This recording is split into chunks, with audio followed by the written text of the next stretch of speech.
விஜயோட நிலைப்பாடு வந்து இந்த பல விஷயங்களை வந்து வெட்ட வெளிச்சமாகுது, பிஜேபியோட ஒரு இன்டர்லிங்கில் இருக்கிறாங்கன்னு சொல்லி. இதே விஜய் என்ன சொன்னார், திமுகவுக்கும் பிஜேபிக்கும் ஒரு இன்டர்லிங்க் இருக்குன்னாரு. இப்போ இன்டர்லிங்க் யாருக்கு இருக்குது? விஜய்க்கு இருக்கு, தெரிய வருதா?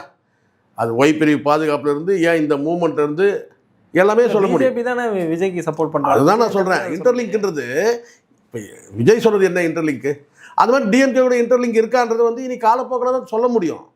ஆனால் இப்போ வந்து எல்லாரும் என்ன சொல்கிறாங்கன்னு கேட்டால், விஜய் நேரடியாக கடுமையாக தாக்குறதுனால இது வந்து அதை ஒரு தம்பி பேசும்போது சொன்னார்ல, டீயை விட கப்பு சூடாக இருக்குன்னு சொல்லி பேசினார்ல டிவிக்கேல, கிட்டத்தட்ட அது அர்த்தம் அதுதான். என்னென்னு கேட்டிங்கன்னா, டிஎம்கே தான் எங்களை பார்த்து சூடாகணும், நீ ஏன் சூடாகிறன்றது தான் அதனுடைய கேள்வி. அதுக்கு சாட்டை துறைமுருகனும் அதுக்கு வந்து பதில் கொடுத்துருந்தாரு.